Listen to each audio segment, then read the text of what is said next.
Good morning friends, welcome back to my YouTube channel. I hope आप सब ठीक होंगे और अपना पढ़ाई अच्छे से कर रहे होंगे। मैं भी ठीक हूँ और अब मैं कंटिन्यू करने वाली हूँ क्योंकि मैं अपने ससुराल से आ चुकी हूँ।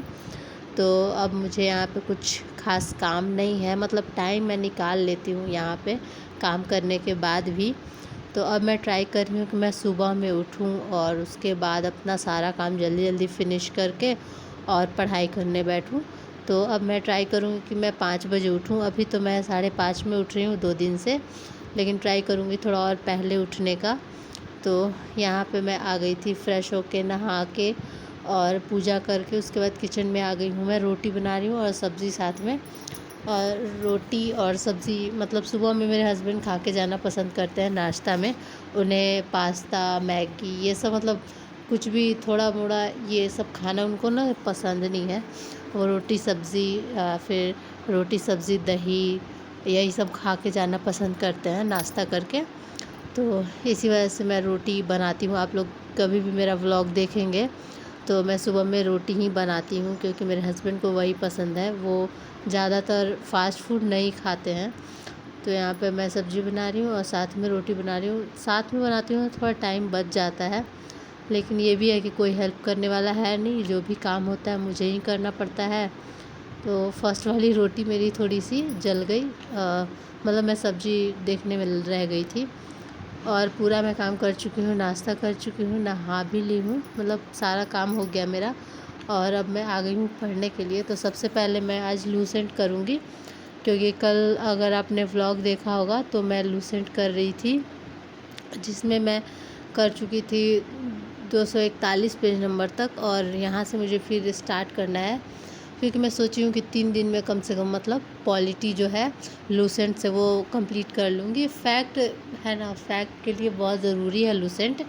लूसेंट को हम इग्नोर नहीं कर सकते हैं। हाँ, उसमें कोई ज़्यादा एक्सप्लेनेशन नहीं होता, लेकिन फ़ैक्ट बहुत है, तो इसी वजह से मैं फ़ैक्ट के लिए कर रही हूँ लूसेंट। जब समय बीत जाता है तब हमें उस समय का कीमत पता चलता है। और इतना दिन से पढ़ाई छोड़ने के बाद स्टार्ट करना बहुत ज़्यादा डिफ़िकल्ट होता है। जैसा मैं स्टार्ट की हूँ अपनी शादी के बाद, मतलब जब पहले टाइम था तो उतना सीरियस नहीं थी।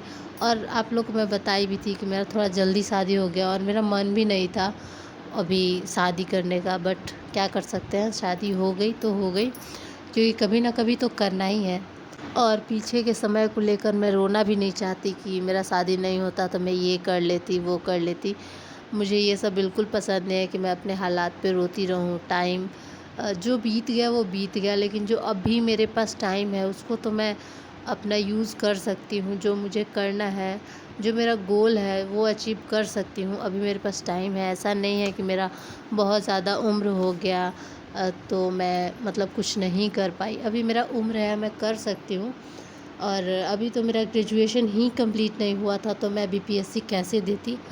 तो यही सोच सोच के फिर संतुष्टि भी रहता है कि मेरे पास तो समय है, अभी भी मैं कर सकती हूँ। लेकिन एक ये भी है कि पहले मैं उतना काम नहीं करती थी, मुझे कुछ प्रेशर नहीं रहता था घर से कि कुछ काम करना है उसके बाद पढ़ाई करना है। लेकिन अब है, शादी हो गई है और फैमिली देखना है तो उसके साथ सारा काम करना पड़ता है। जैसे मैं सुबह उठती थी पहले तो मैं पढ़ना स्टार्ट कर देती थी डायरेक्ट, बट अब मैं वैसा नहीं कर सकती हूँ, मुझे काम करना पड़ता है। मैं सुबह उठती तो सोचती हूँ कि जल्दी जल्दी काम अपना कर लेती हूँ, फिर मैं पढ़ाई करूँगी क्योंकि मुझे नाश्ता बनाना है, हस्बैंड को ड्यूटी जाना होता है, लंच पैक करना होता है। तो इस वजह से थोड़ा मैं नहीं पढ़ पा रही हूँ सुबह में। और समय कैसे बीत जाता है पता नहीं चलता है। जैसे मैं ही प्रिपरेशन कर रही हूँ जब से, मुझे 7 महीने हो गए। और अभी जब मैं बैठती हूँ सोचने कि मैंने क्या क्या कंप्लीट किया है तो मुझे ना बड़ा अजीब लगता है।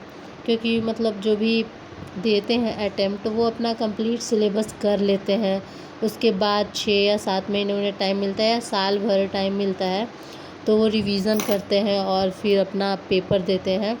लेकिन मेरे पास तो वैसा टाइम ही नहीं है, अभी मैं सिलेबस ही कंप्लीट नहीं कर पाई हूँ। तो पता नहीं कैसे ही मैं पीटी दूँगी, लेकिन दूँगी, ऐसा नहीं है कि मैं छोड़ने वाली नहीं हूँ।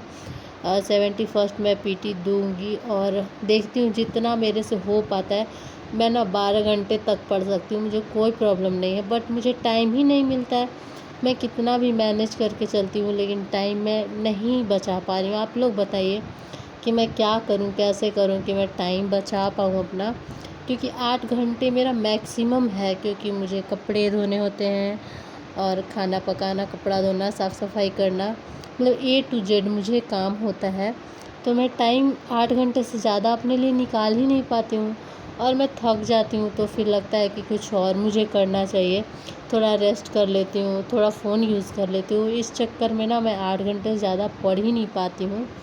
और आप लोगों को लगता होगा कि व्लॉग डालती है तो मतलब टाइम वेस्ट होता होगा इसका, तो ऐसा नहीं है। मतलब मैं व्लॉगिंग इसलिए करती हूँ क्योंकि जिस दिन मैं व्लॉग अपना शेयर करती हूँ ना, उस दिन मैं बहुत अच्छे से पढ़ाई करती हूँ, और नहीं शेयर करती हूँ ना तो उस दिन थोड़ा मैं नहीं, मतलब उतना ध्यान दे पाती हूँ। बस अपने को कंटिन्यू रखने के लिए मैं व्लॉग कर रही हूँ और स्टडी व्लॉग कर रही हूँ, नहीं तो मैं नहीं करती क्योंकि मेरे पास टाइम है नहीं। लेकिन बस अपने को कंटिन्यू बनाए रखने के लिए मैं कर रही हूँ और पढ़ाई कर रही हूँ। जैसे जैसे दिन नज़दीक आ रहा है, अब ज़्यादा टाइम भी नहीं बचा है पीटी में, लगभग 5-6 महीने हैं और पता भी नहीं होता है बिहार में कब हो जाएगा। अचानक कभी भी डेट आ जाता है और कभी लेट होते रहता है, लेकिन हम मान के चलेंगे कि हमारा सितंबर में एग्ज़ाम है, तो उसी तरीके से हमें तैयारी अपना करना पड़ेगा। तो मैं जल्दी जल्दी अपना सिलेबस कंप्लीट कर रही हूँ। और यहाँ पे मैं रात के हो गए थे, मतलब 11 बज गए थे शायद, और यहाँ पे मैं थोड़ा सा क्लास की, ज्योग्राफी का आधा घंटा क्लास की, और थोड़ा सा जुकाम हुआ तो मैं हल्दी वाला दूध पी और बस सो गई।